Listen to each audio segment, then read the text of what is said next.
Why should your right to freedom of speech trump a trans person's right not to be offended? Because in order to be able to think, you have to risk being offensive. I mean, look at the conversation we're having right now. You know, like you're certainly willing to risk offending me in the pursuit of truth. Why should you have the right to do that? It's been rather uncomfortable. I think you have no idea how pernicious and dangerous it is. Well, no, I don't. I really don't. Go on. Throughout history. You've written the idea that women were oppressed throughout history is an appalling theory. They haven't had a great time, though, have they? Who has had a great time in history? But men have had less of a Really? Have time. they? Have they? By what standard? By what standard? Well, I'm just saying if you're a woman... How about war? But it took longer for women to get the vote, and women belong to their husbands, and in this country, one woman dies every week from domestic violence, a man dies like once a month, I believe, from that same cause. Like, aren't there some clearly obvious things that women are victim of as a result of their gender? There are inequalities in the catastrophes that the genders are subject to. And so, look, first of all, there's some things we got to get straight. History is a rough business. Everybody had it rough. In 1895, the typical Westerner lived on less than $1 a day, which is absolute poverty by today's standards, right? And so people were brutally poor for almost the entire course of human history. It was rough. You say, well, did men or women have it worse? It's like, well, you know, that's a complicated question. But one of the things you can say is everybody had it pretty damn bad. Well, I'm great, but I have exercised my freedom of speech. You get my point. It's like you're doing what you should do, which is digging a bit to see what the hell's going on. And that is what you should do. But you're exercising your freedom of speech to certainly risk offending me. And that's fine. I think more power to you as far as I'm concerned. So you haven't sat there and... I'm just trying to work that out. I mean... Ha, gotcha. You have got me. I'm trying to work that... In the least, and have never suggested that there's no domain for social action. I'm suggesting that people who don't have their own houses in order should be very careful before they go about reorganizing the world, which happens in many ways. People have the right to determine what language I use, especially when it's backed by punitive legislation. And when the words that are being required are the constructions, they're artificial constructions of people I regard as radical ideologues whose viewpoint I do not share. A trans woman is a real woman. I don't really like the way those questions are formulated. You know, I don't know what that means. What do you mean a real woman? Well, I'm asking you, in your mind, you know, it depends what you think a real woman is, but do you think a trans woman is a woman? No. Why not? Because I think that women are capable, generally speaking, of having babies, and they have female genitalia, and they have an XX chromosome, and I think the biological markers are relevant. People being able to have different choices and having equality of outcome.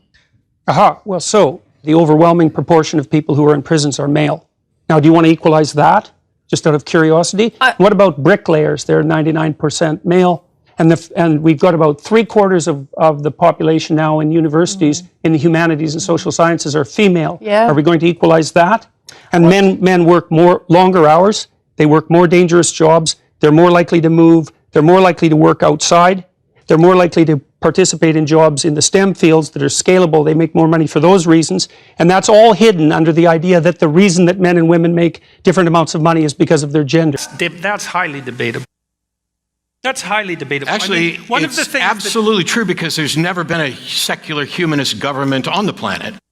I don't know. I think the Soviets were pretty secular. No, humanists. Then, I know with all due apologies, you do not know the first thing about what secular humanism is. You should read the secular humanist. Your answer to young people for some of the really big problems facing humanity, like the climate catastrophe, like economic crisis, like the precarious job market, because they just don't, like, you talk all this much about individual responsibility. Most of us are never going to be able to afford to have all of these assets to have responsibility over. So what is your advice beyond banal comments like clean your room? It's actually rather difficult to answer a question that ends with your comments are banal. Politely. I would consider that more of an opinionated personal and political statement than actually a question. So why don't you try reformulating that so that there's an actual question there? Backlash against masculinity and a sense that there's something that there's something toxic about But what is masculinity this idea as of being such. over? Why is society overly feminized? Well, I didn't ever say that society was overly feminized. So if we're going to discuss my views, we should use my actual words. For Professor Peterson, why do you feel that someone's personal gender identity and pronouns infringes your free speech? Can one not also argue, based on your interpretation, that professors can use racial slurs in their classroom and that the inability to do so would violate their freedom of speech? There's a difference between saying that there's something you can't say and saying that there are things that you have to say. And I regard these made-up pronouns, all of them, as the neologisms of radical PC authoritarians. Do you understand that? And I'm not a fan of that sort of person. And the reason I'm not a fan of that sort of person is because I've done my homework. I've read everything I can get my hands on in the development of authoritarian political systems, and I know the literature inside out and backwards. And I am not going to be a mouthpiece for language that I detest. Well, that wasn't real Marxism. What it really means, and I've thought about this for a long time, it's the most arrogant possible statement anyone could ever make. It means if I would have been in Stalin's position, I would have ushered in the damn utopia instead of the genocidal massacres, because I understand the doctrine of Marxism and everything about me is good. It's like, well, think again, sunshine. Any comments on the Nazi presence at your protest?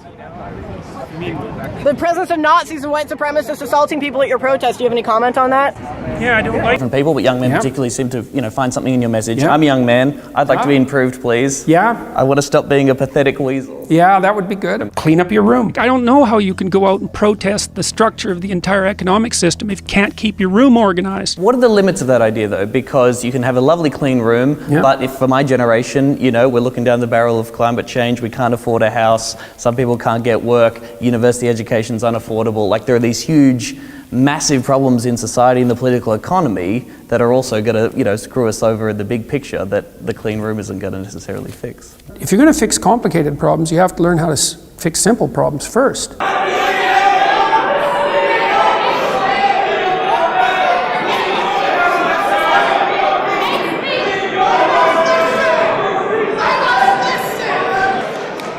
That's pure narcissism at work, by the way.